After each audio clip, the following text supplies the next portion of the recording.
Give it up for Doug Bradley.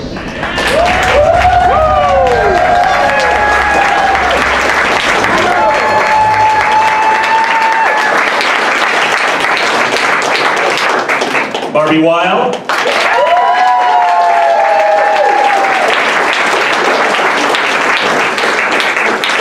Simon Bamford.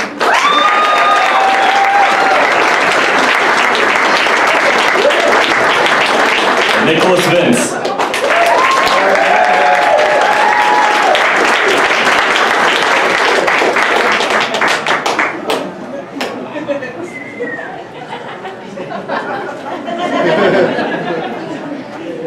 What? How's everybody doing tonight? So, I just want to start from the beginning with you guys. It's a very good place to start. Yeah. Beginning, middle, end. Yeah. I was born at an early age. No, you weren't, Doug. You were always this age. Perfectly formed. I think we all know that Clive's work, there's nothing like it. Hellraiser included, obviously. What were your initial thoughts when you read the script? Or even just when you stepped on the set? Oh, wow.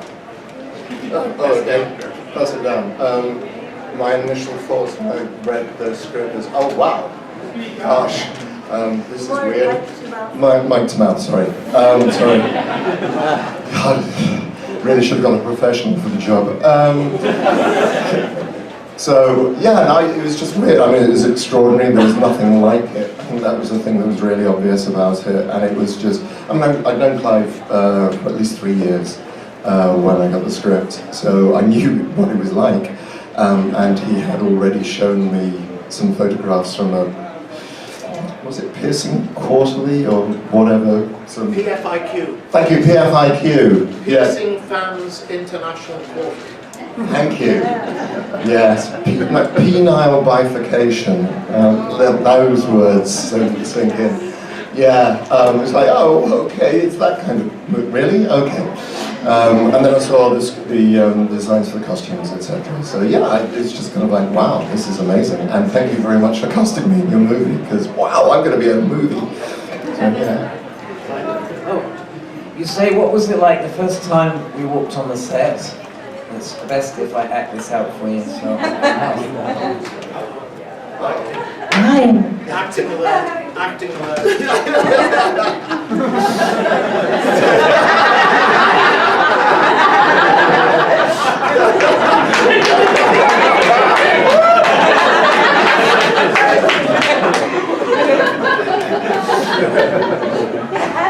Simon!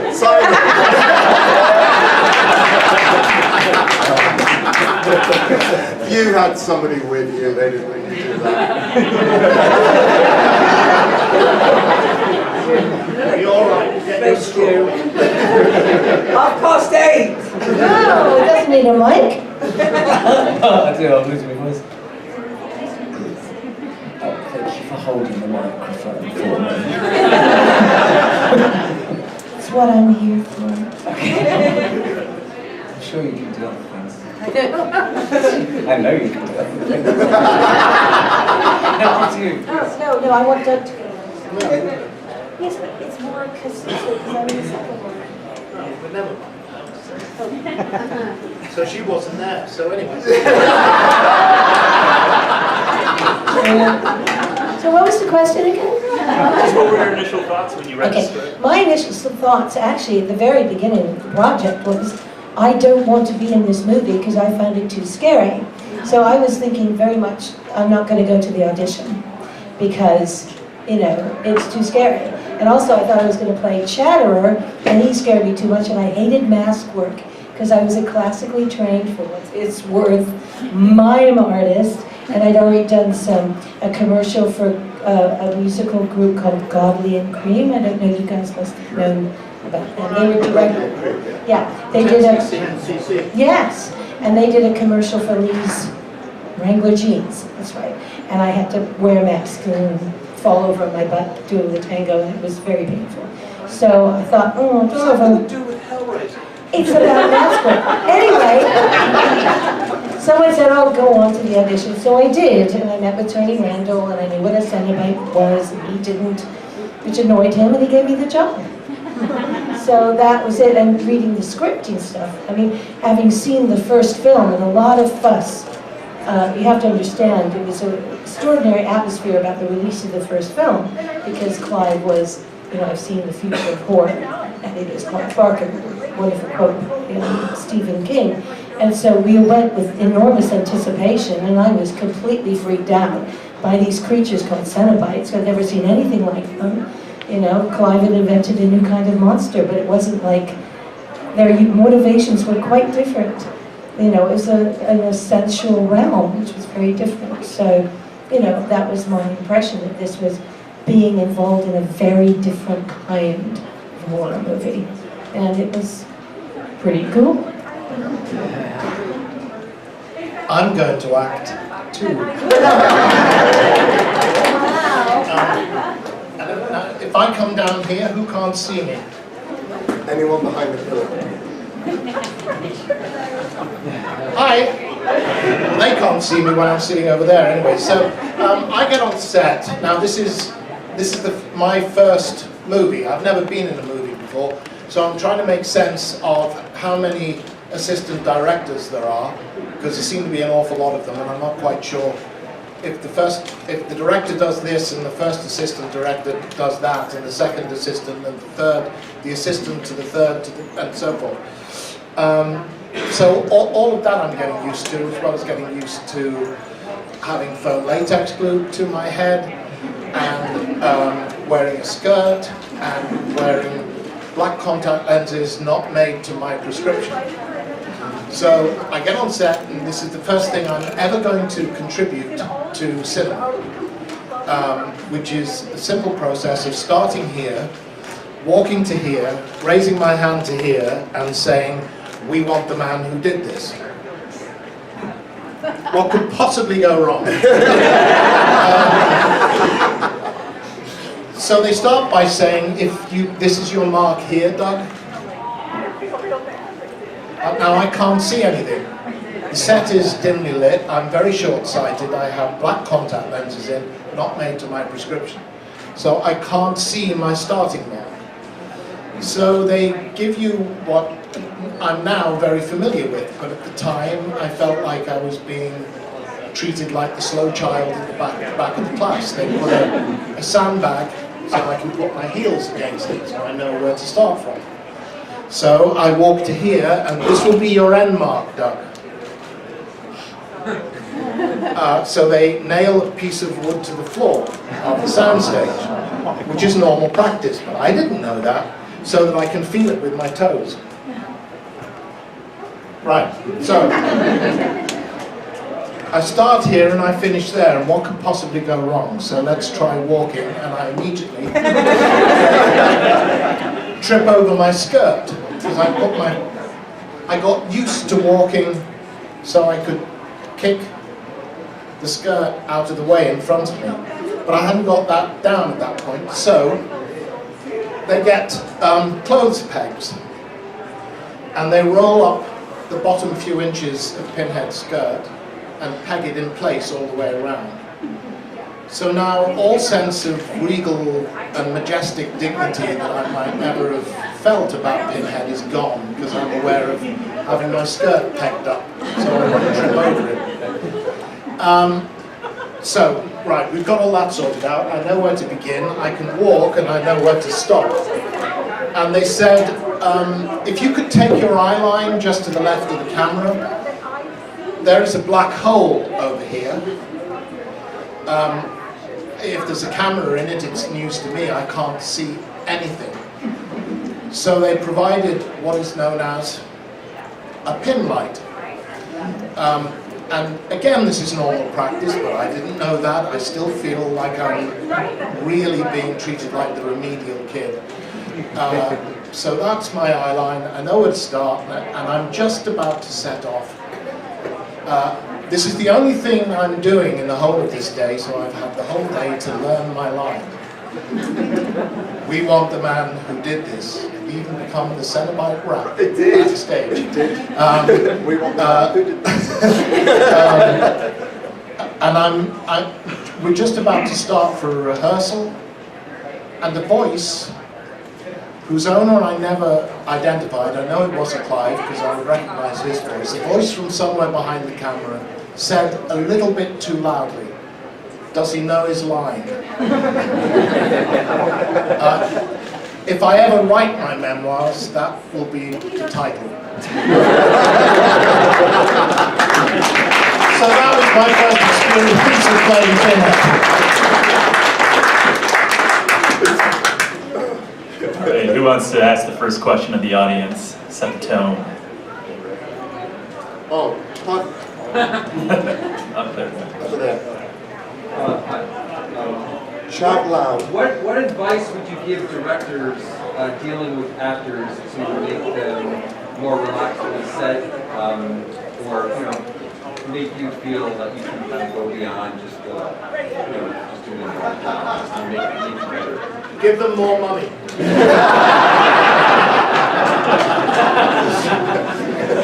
Let's say there's no money in the budget. Yeah, the other. I quit.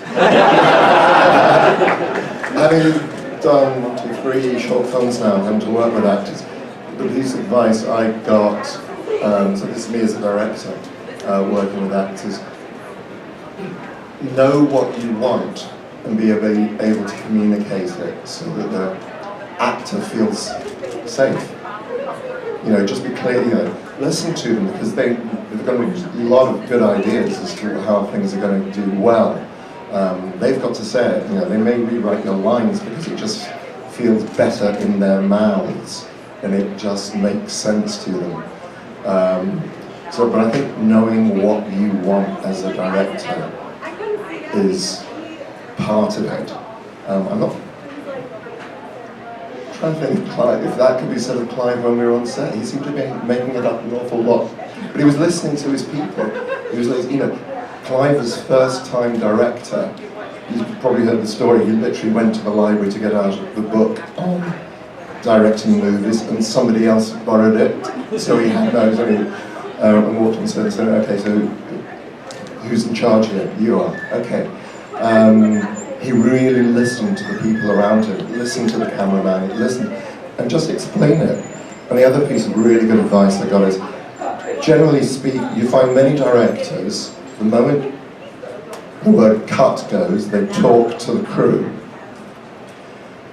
They are the least feeling vulnerable on that set. Go and talk to your actor. Go and say, well done. That was great. We're going to go again. Technical problem. Can you try it like this?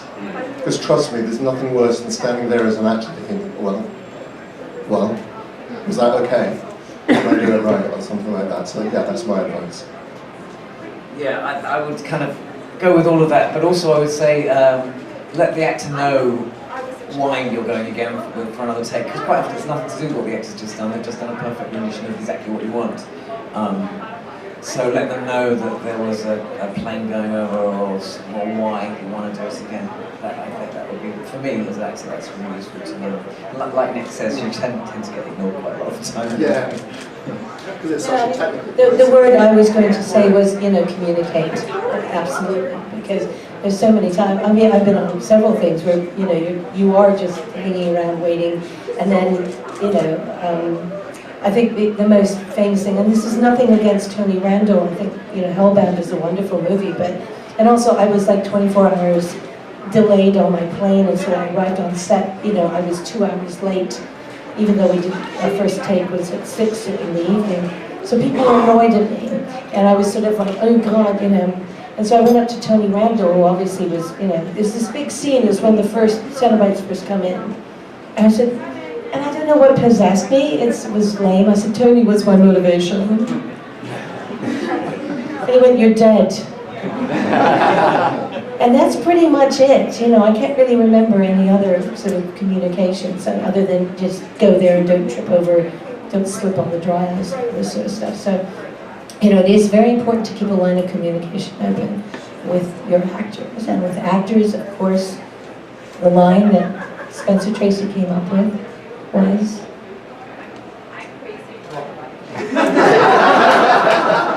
Because I thought you would know, love. Learn your lines and don't bump into the furniture. Oh, that's not Cow. That's not No, it was Spencer Tracy. No, it's not Cow before The Spencer, well, I don't care. I heard it was Spencer Tracy. I said it. Is it And Alfred Hitchcock's answer to your question, what's my motivation? Your salary. I loved it. Okay, any other? Yes, absolutely. Communicate.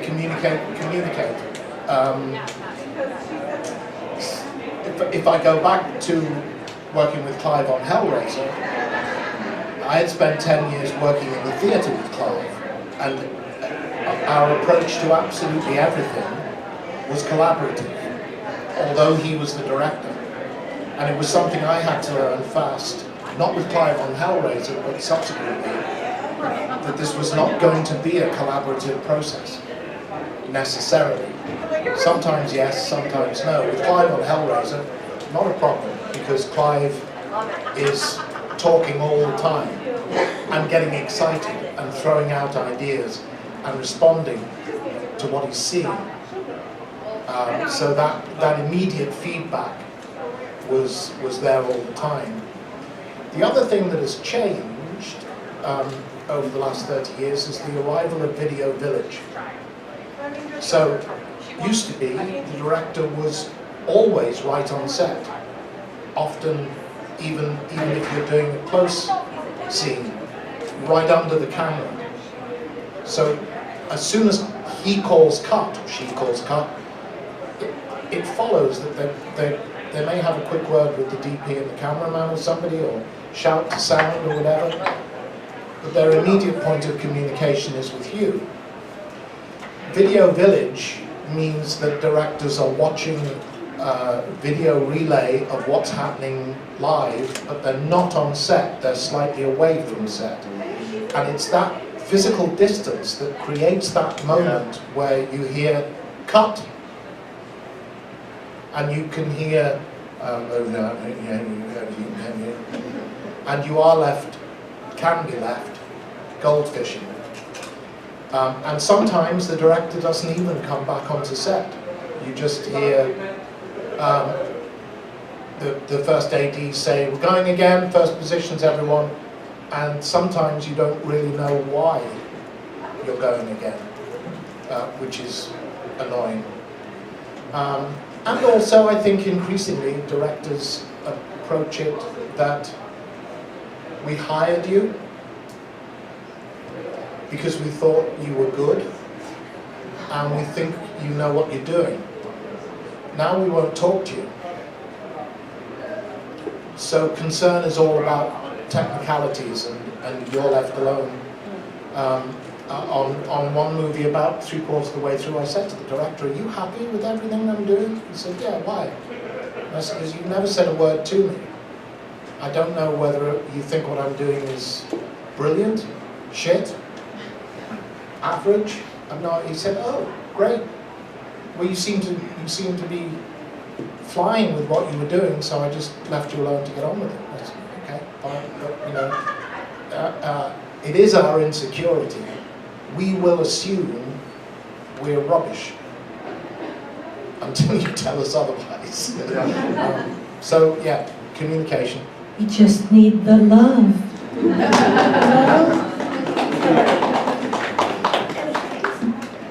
Yeah, to echo what Bernard was saying as well, is that basically Kubrick on Clockwork Orange, so the answer to Malcolm McDowell's question was, "I hired you because I thought you were able to do the job.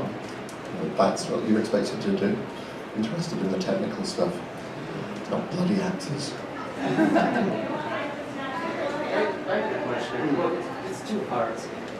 If Clive did a sequel or a prequel to the first two, would you guys do it? And then also, I was drunk the other night, so I don't want to offend anybody, but I watched the new Hellraiser, just a piece. It was on Netflix, and it was shit. The the new Pinhead, he kind of looks like a fat frat boy. And Which one? Which watching? Revelation? the latest one that came Judgment or out. Judgment Revelation? or There was a Revelation? German, like weird German monster on it, guy. Yeah, kind of weird. Revelation. Drinking out of a trough or something like The that. Judgment. That's Judgment. Yeah. Is it? Right.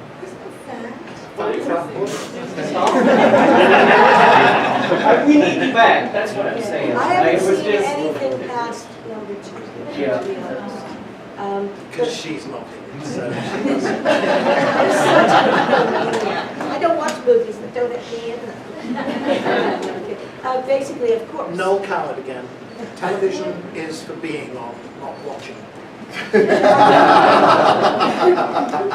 I'm going to look up that quote. But basically, absolutely, if Clive is involved and he wants us, then of course, I would want to be part of it in one way, every way. But I think that, there's it's a difficult thing, isn't it, when the sequels are made and you sense a degrading of the brand. I think that's how the suits would say it. And Thank you very much.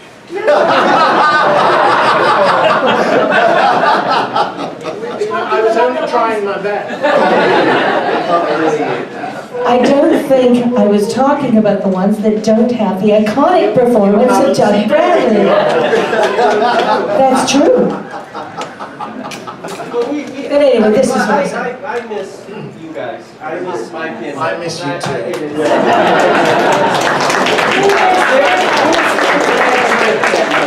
That's all. Well, look, I mean, I was offered Revelations and I turned it down for a whole bunch of reasons, and Judgment just got weird, and so I didn't do Judgment. My call. Paul T. Taylor got the job. To be fair to him, he's just an actor, earning a living, paying bills. He walked into a park with a target on his back. He also is just doing the best he can. I haven't seen the film, so I can't comment on it. I won't. I've met Paul, I've talked to him. He's a huge fan of Hellraiser.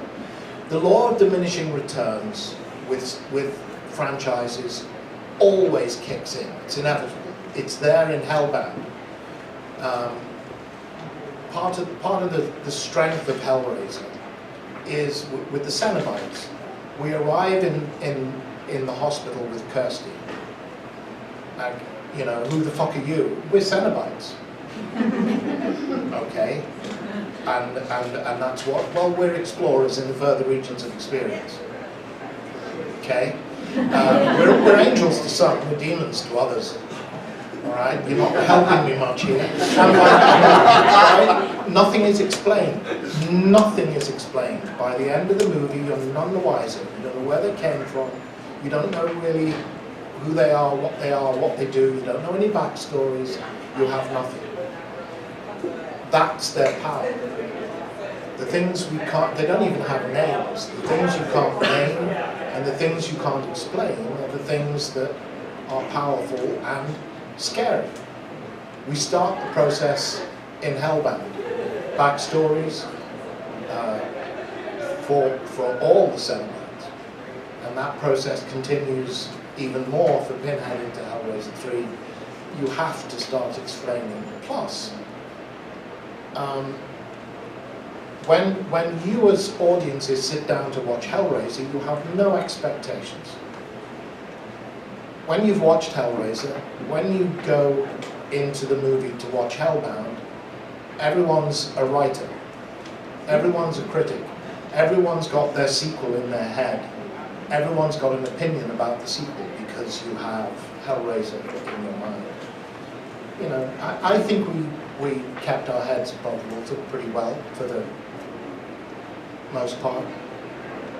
The last two movies, I don't know them. I won't comment on them.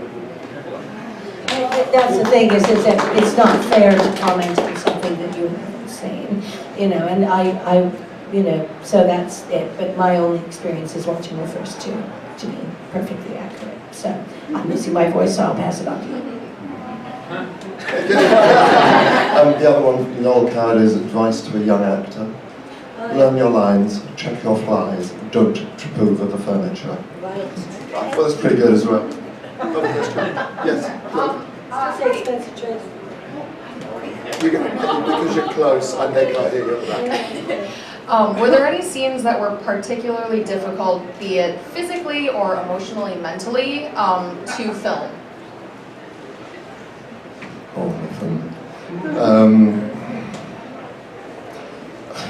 Well, there was the bit where they put a 12-inch rusty hook into the roof of my mouth. That was tough on Hellbound. That was by accident. It was by accident. That was, yeah, it's my fault. I followed directions and opened my mouth and screamed when I was told. There was the bit being hit around the face with a block of wood. That was tough. Being left for 8 hours in the costume and not being filmed. 2 days in a row. And then on the third day, filming and being hit in the face with a block of wood. That was tough, I'm sorry, I shouldn't have done it. Bloody curtains, actually, wasn't you? No, we told you it was actually.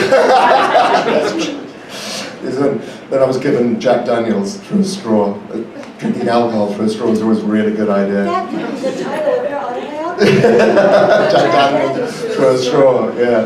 And then being convinced you've gone blind because you're wearing a makeup where you can only see through a little tiny eye, and there's a power cut. So there really was a moment I thought, Jesus, I've lost my sight as well. So that was tough. They were all interesting in that makeup and costume, but Simon had it even worse than me.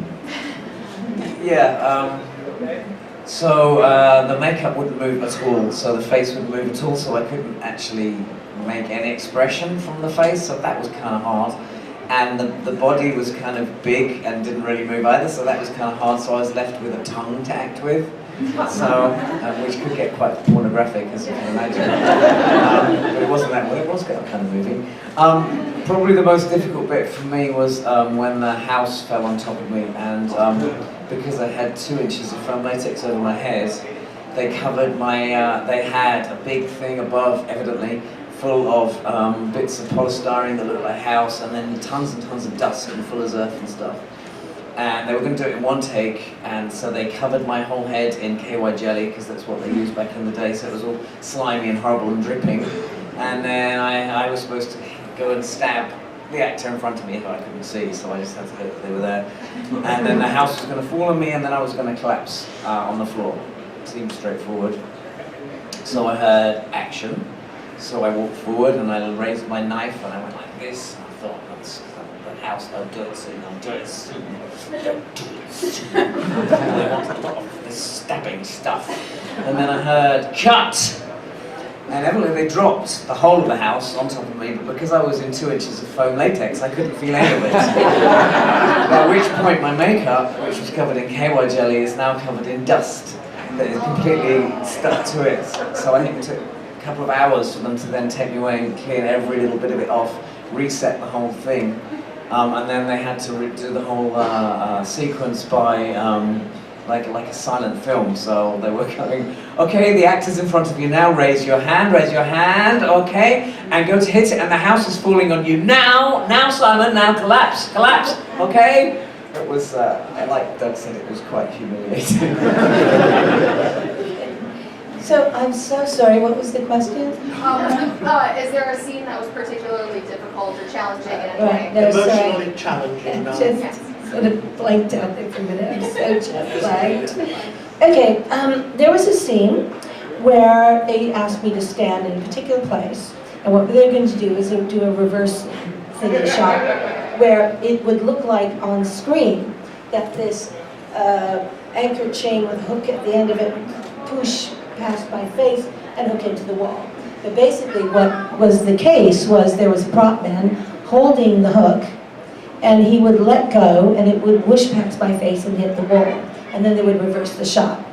And I looked at this hook, a really large metal hook, and I looked at the chain, which was a large anchor chain, a real one, and this huge rubber band that was attached to the wall. So I said, I hope you don't mind, but would you just put a little X where you want me to stand? And then we do, you show me what's going to happen. And so he, hey, it's no problem, look. And so he's doing it, boy, the sound of that chain hitting the wall was just a thunderclap. And I said, as one does in sort of actors, but fucking Ada, very loudly. And I said, you know, I don't think I want to do this, because this is like a stunt. And if that hook comes past me at 30 miles an hour and rips my face off, it's going to be more of a problem for me than you. And the prop guy said, it's okay, Barbie. I will stand there, you know, and somebody else will do the thrummy thing. And I said, if your face gets ripped off by a hook, that's going to make me feel really shitty. So I would rather not do this. Now that is probably in whatever, I don't know who it was, I think it was Christopher, somebody was doing the actual directing.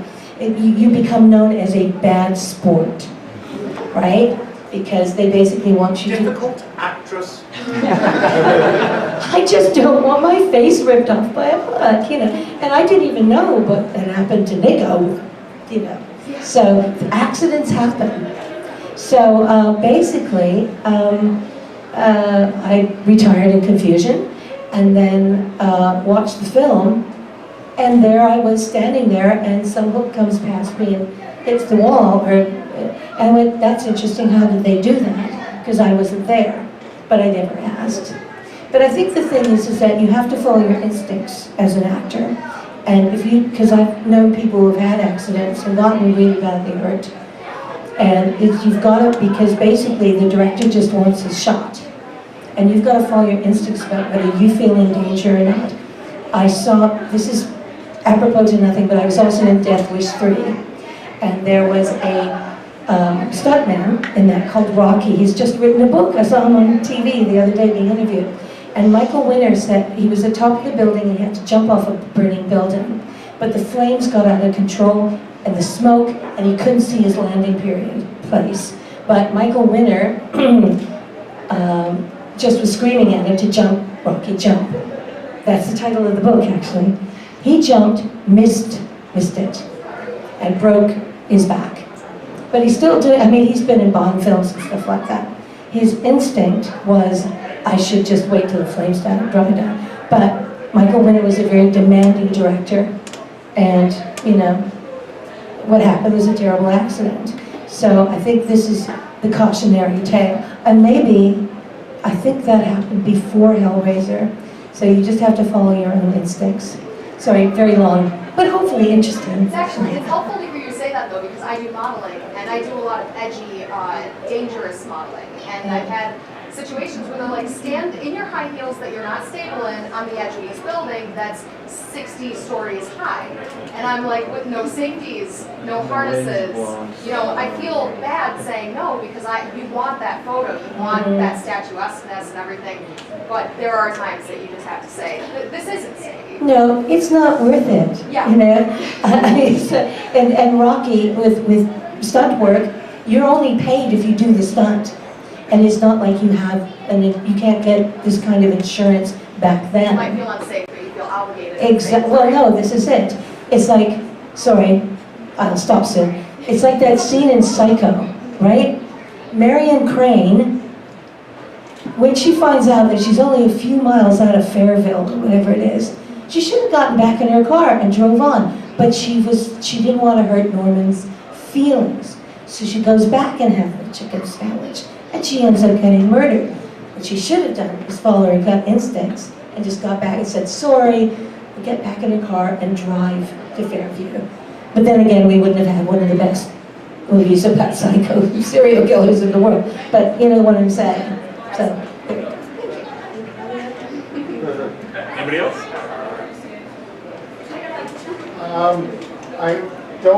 I know that Hellraiser is based on Hellbound Heart, the novella. I was just wondering if any of you had read it before you plunged into this endeavor, and what was the final, there's the beginning and there's the end. What changed as it went along, and did you have to do some kind of ad lib? Did Clive just ask you, okay, just make it up as you go along because you guys are actors and that type of thing? You mean when we were filming Hellraiser? Yeah, when you were filming Hellbound, I mean, how much did the no. original product and then the final product, and then did you do any kind of ad-libbing, because Hellbound Heart is so different than the... I didn't need to. I mean, the lines that Clive on Hellraiser and Pete Atkins on Hellbound had written for me, I couldn't possibly improve on. So, no. But yes, I had read The Hellbound Heart prior to Hellraiser. There are lots of differences, principally that the main advocate, the leader among the cenobites in The Hellbound Heart is the female cenobite, not the nameless cenobite who we know as Pinhead. And that changed, I think, partly because the female cenobite couldn't speak with the makeup that she had. I think lines, and you had lines that got really distributed. Yeah, because Simon couldn't speak through his makeup. Oh, she did. Yeah, no, I think the I've got- thing was right. is that they Your felt they needed a lines, male. your lines went to the female cenobite. Pinhead became the leader of the gang for Hellraiser. That's a question for Clive, because I realise I've never asked him that question. I honestly don't know why he made that transition. The other differences are that in the Hellbound Heart, Pinhead is described looking exactly as he is in the film, except he has jewelled pins. There's a jewel on the end of each pin in his head. And Clive blithely says in the novella, his its tongue was similarly decorated. So he also had pins in his tongue, which would have made, speaking slightly complicated, a row of bells sewn into the flesh around his neck, which sounds great on the page, but would have been extremely comical on set, because it would have been jingle bells everywhere Pinhead went. And in the Hellbound Heart, when he does speak, his voice is described as quote-unquote light and breathy, like that of an excited girl. I'll tear your soul apart. Your suffering will be legendary. I think I should have gone with that. I don't know what impression that would have made. So, yes, differences, but they were all Clive's. I didn't deviate one dot or comma from the script. What he said. I didn't deviate from the script because my lines were all taken away from me. Give it to the female cenobite, because with the dentures on, I couldn't put my lips together, so all my lines were P's and B's. Perhaps we prefer you and impossible, and it was perhaps we prefer you, impossible. Say hello to the ladies and gentlemen. Hello, everybody. And there was a little huddle that went on to see if they could do my lines in ADR, but then they decided at that point that they couldn't afford ADR. So that's when they gave them all to the female. There were changes that happened as we were filming the first one, because the budgets, the studios in America, I believe, saw the rushes and increased the budget. They got very excited about what they thought they had. So the end was changed completely to make way for the sequel. The special effects guy, I think, was given £10 or £100, some ridiculously small amount of money to go to the local butchers to buy every bone he could find, and he had to create that big kind of skeletal demon that flies out at the end of the film, and he did it all just with a load of bones he bought from the butchers overnight. What was all that about? So it has nothing to do. I thought he was very good. It has nothing to do with the rest of the film. Quite excited. I thought we might have a new leader. Nothing to do. nothing to do with Hellbound. I mean, you never see the damn thing again. What was that all about? I think we had the box. It was like taking the box back to the Chinese man. To the Chinese restaurant. Yes. I never understood. The other major change between the Hellbound Heart and Hellraiser is the fact that in the Hellbound Heart of the novella, Kirsty is the work colleague, not the daughter. And somebody showed me a script with the original, with Rory, the original character's name. It wasn't, and his character's name I can't remember now. So that script did exist. So at some stage it was decided to put in a teenager. I guess, I do not know, to appeal to the audience that mostly goes to see horror movies back in the 1980s, which is teenagers. It's not made for people, you know, mature adults. You know, teenagers watch horror movies. But yeah, so. It was also decided at that point to make a lot of the characters American because they wanted it to appeal to you guys. So a lot of the characters were dubbed. Sorry, I was going to say that the major switch that happened halfway through Hellraiser was exactly that decision. They decided there was going to be a sequel. It was going to pick up the moment Hellraiser ended, and it was going to be set in America.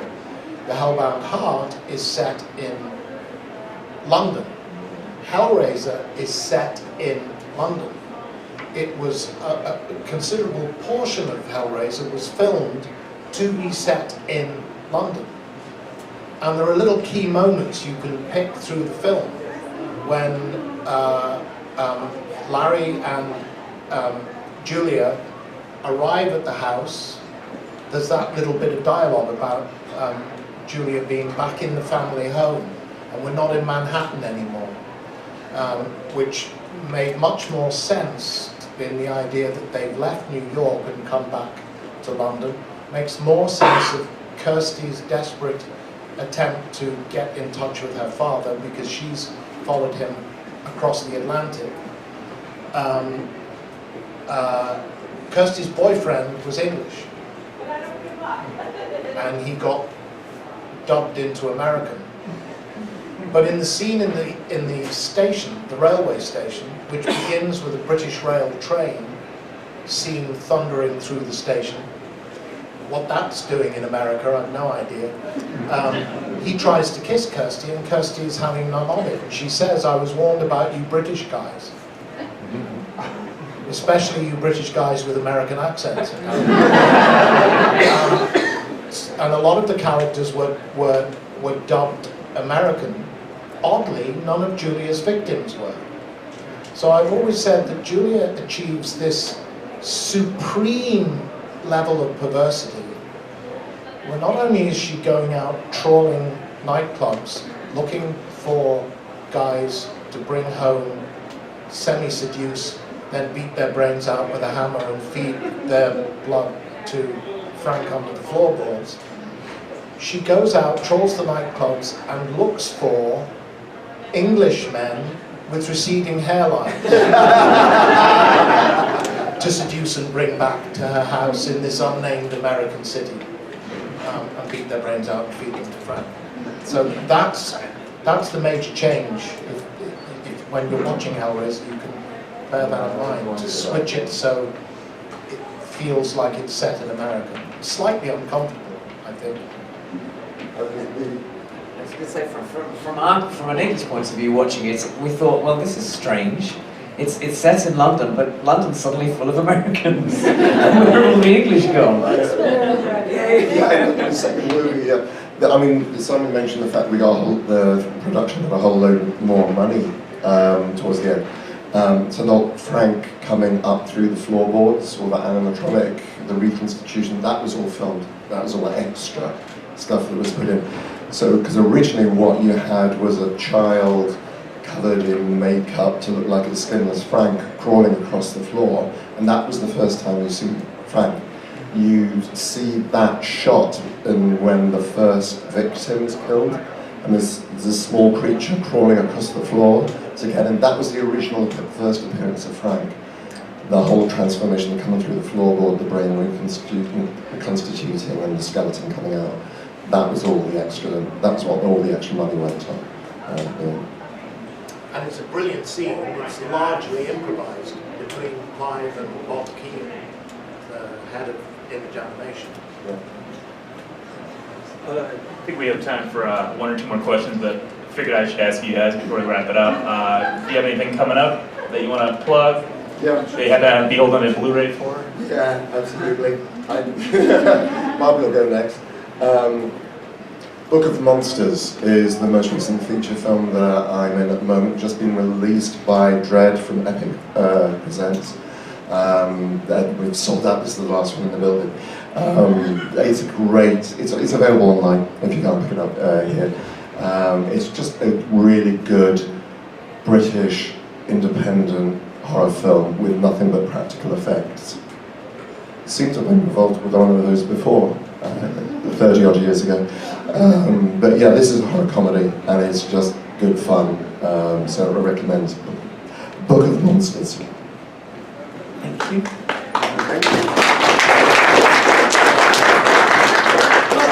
So yeah, I'm in the middle of doing a 6-part series on Amazon Prime called Dark Ditties with a D.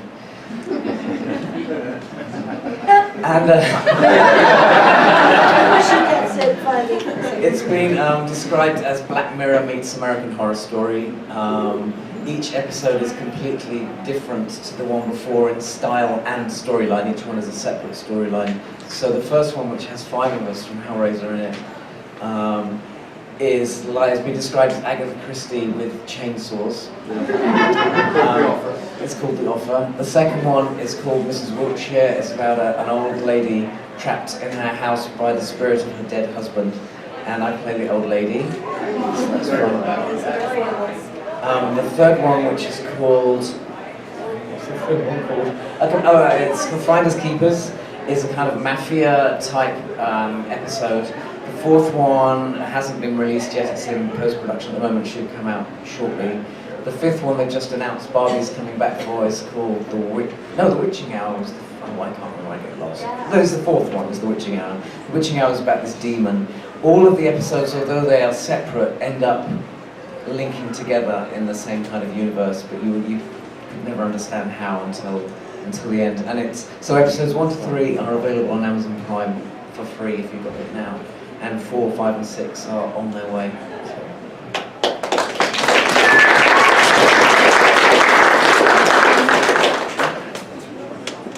Are you serious? Shopping channel?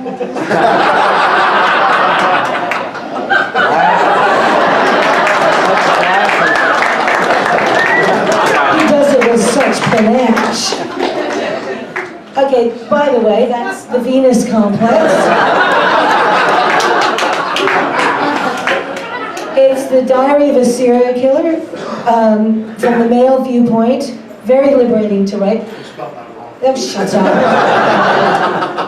It's been compared to American Psycho and Hannibal, and Fangoria has called me one of the finest purveyors of erotically charged horror fiction around.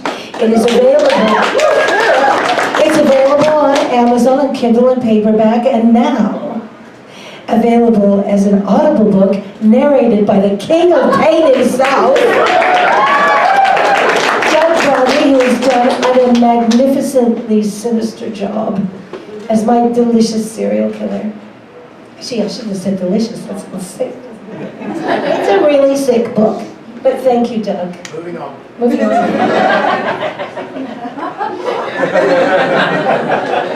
This one's called Voices of the Damned. Sensual in its brutality, a delight for the darker senses. It's a collection of my short horror stories. Each one is illustrated in full color by some of the finest artists in the genre, including Clive Barker, Danielle Serra, Nick Percival. There are 3 female Cenobites. Not one, but 3. 3 female Cenobite stories based... That's not all. Call now and you will also... I just want to show one particular. Hey, listen. Okay, this is Sister Celeste. She's based on the Hellbound Heart novella for legal reasons. So basically, she starts out as a nun, becomes a Cenobite, does her own, make up her own box, and then leads a rebellion of female Cenobites in hell because she's tired of being second banana to...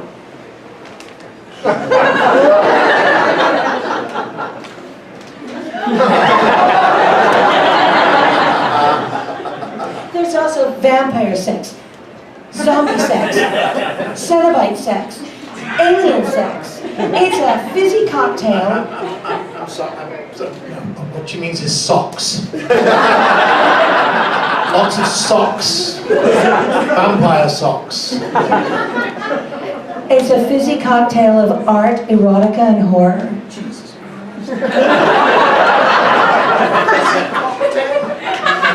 A colorful cocktail.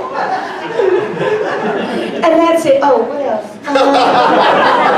I'm working on a screenplay for Zulu Zombies. Working on a project that's sort of Under the Skin meets Bukowski's Barfly with Chris Alexander, formerly editor-in-chief of Fangoria, called Blue Eyes. Necrophilia is good for the soul, even if you don't have one, is my tagline. He's got it. And I'm doing Dark Ditties, again, another one. So, anything else? I can't think of it.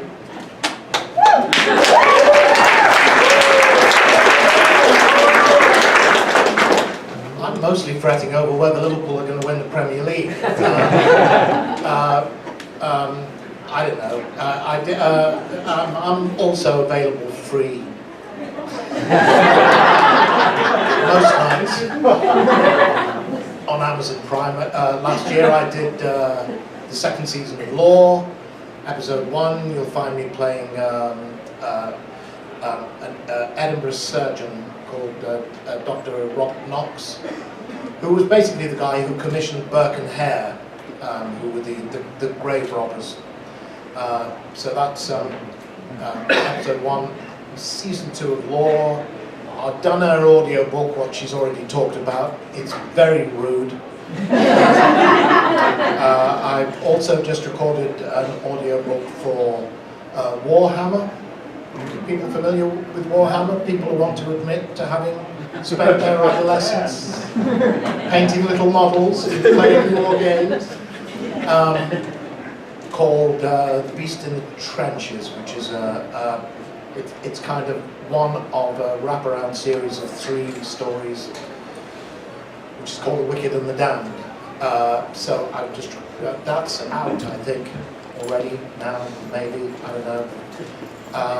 I have provided the voiceover for a documentary about Edgar Allan Poe in the cinema, which will be coming out later sometime.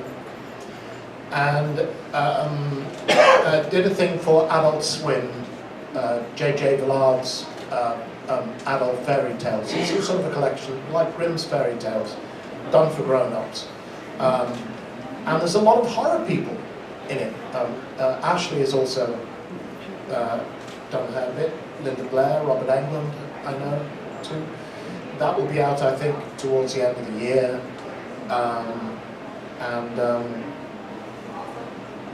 I'm about to do an interview for a documentary about 80s horror movies, which is a lot of people contributing to and will be out at some point soon-ish, I would imagine. And there's a couple of other things in the air at the moment, but the more you talk about them, the less they happen. So, that's another thing that actors are really superstitious. I'm so sorry, I forgot one thing. I've got a standalone short story called Patient K that's available for 99p on Kindle only.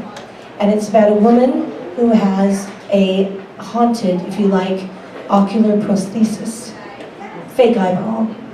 And it's really disgusting, and yes, there is some sex in it. Don't know what happened.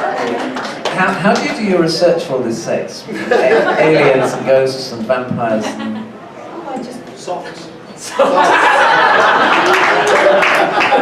Little sock puppets. Lamb chop! Oh, I love that.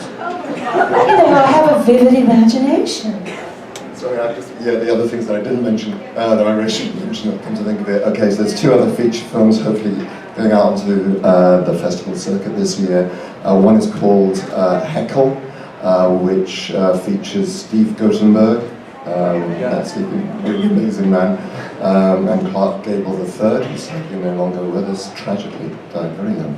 a number of other people in it. There's 2 feature films. Oh, there's the feature film Fuck You, Immortality, an Italian film coming out later this year.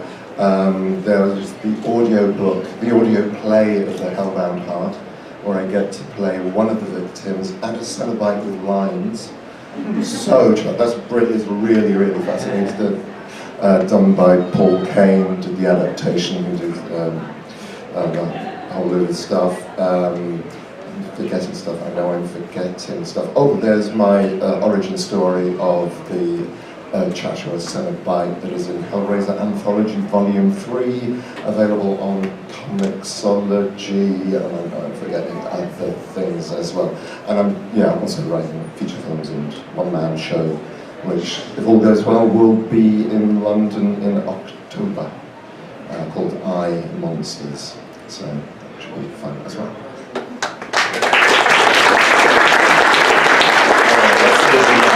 Wrap this up with one more question.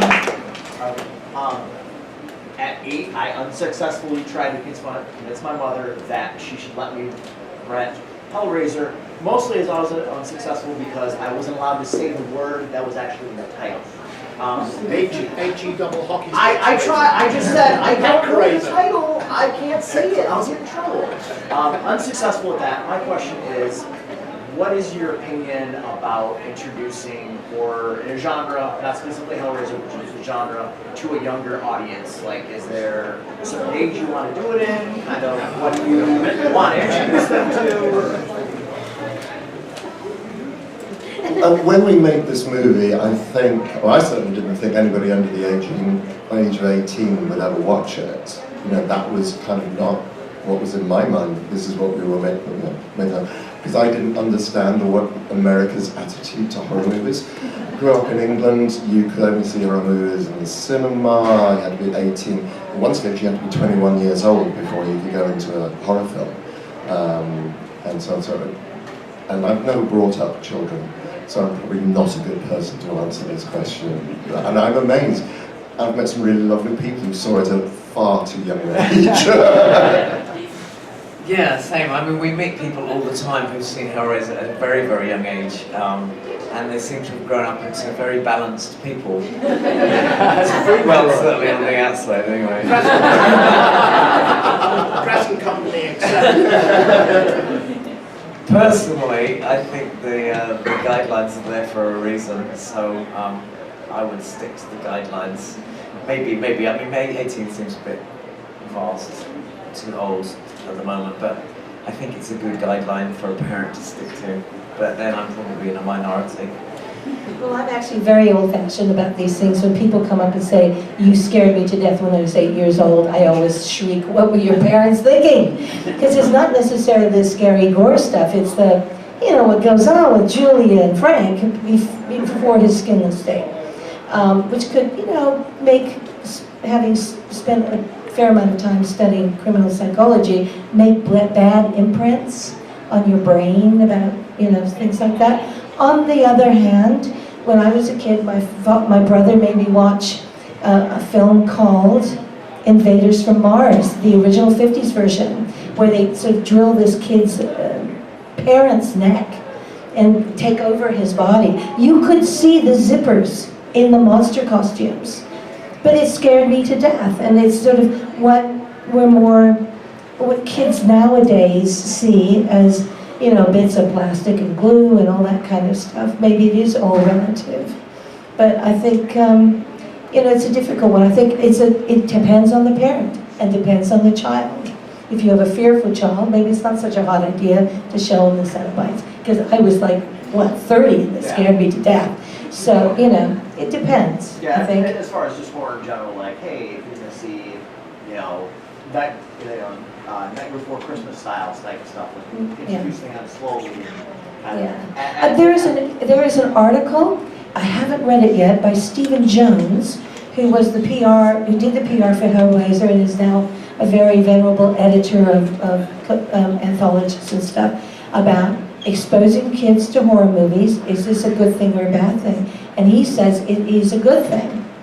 But, again, it's got to be under, not sort of like, Steve or Can you one in the Guardian just recently. I thought it was Stephen, No, it's but hey, Kim. Yeah, it's is it Kim Newman? It's Kim Oh, okay. Newman. Oh, you're right, it's Kim Newman, who's a film critic.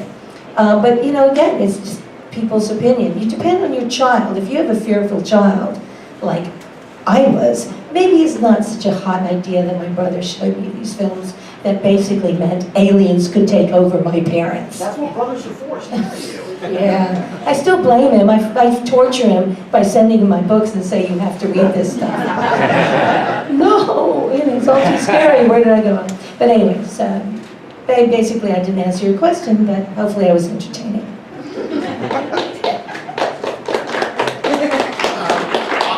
I've been on a bit of a journey around this one, to be honest, and I'm still not quite sure precisely where I stand on it. I think pretty much. I think Hellraiser will be coming out kind of at a cusp point where these movies were becoming available on DVD or on VHS, on DVD. One of the things I felt about this early on was that everything was back to front. Movies were being censored for screening in the cinema where you can control your audience. Then they merrily put uncut versions out on DVD where you have absolutely no control over who's accessing this material. And that always seemed to me to be back to front. Put the uncut material in the cinema, edit for DVD, but of course hardcore horror fans want uncut movies, and I understand that on DVD for their collection at home. But it does mean that you lose control of the audience. When I also first started hearing from people, I saw your movie when I was 6, 7. My immediate reaction was, wow. I mean, Clive has said, I did not make this film for children. I do not want children to see this film. And as being suggested, for me, it's not just that it might scare kids. That's fine. I don't mind kids being scared. I was scared watching Doctor Who when I was a child in the 60s, and Pathfinder to Venus terrified the life out of me. But they were made for and aimed at children with scary elements. The issues around a film like Hellraiser for me would be that it's a film centered on sadomasochistic sexuality. And an unfettered desire for sexual gratification. It seems to me that children, even maybe young adolescents, ought to have some kind of a handle on the regular thing before they start to visit the wilder shores. But I've kind of shifted my position because of talking to children who see the film, because of encountering my Cheerios girl. Her mother came to talk to me, first of all, about her daughter. Now, I don't know why the hell Hellraiser is playing on her TV in the kitchen when she's giving her 2-3-year-old breakfast. But she said, whenever you come on screen, and only Pinhead, she tries to feed you Cheerios through the television screen. And I puzzled about this, and I met her subsequently, and she brought me a little box of Cheerios, which she signed for me, and I still have it at home. But when I thought about it, I thought, I have no idea what's going on here, but there's a level of emotional connection happening between the imagination of a 3-year-old girl.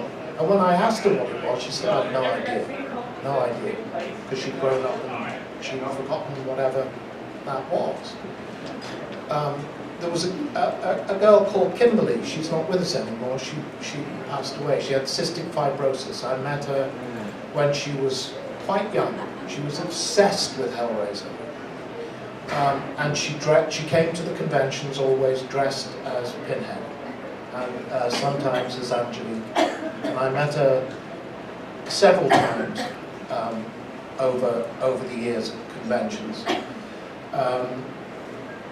When she had to go into hospital, when she had relapses, She had statues of Pinhead and Evangelique, which were Ashley and I presented to her at a horrifying convention way back. She took those statues into the hospital with her, and the hospital stood at the foot of her bed. Because Pinhead was there to make the bad things go away. And that kind of sent me back again, because, you know, our shorthand with Pinhead is, although he says angels to some, demons to others, is that, you know, he's the demon, he's the monster in the horror film, blah, blah, blah. But not to her. To her, in her childish imagination, he was her guardian angel who would make the bad things go away. Fortunately, in the end, he couldn't make those bad things go away, but she lay in her hospital bed watching Hellraiser back to back. And that was what got her through. So I've kind of begun to shift my opinion now and think that you know, maybe children just perceive these things in their own age-appropriate way. They don't understand sadomasochistic sexuality, so they don't worry about it. But in the imagination of a child, you know, everything is limitless. Everything is infinite and eternal in the moment. I think. I'm still not quite convinced. I don't know. What I will say is, can we please stop making PG-13 horror movies? I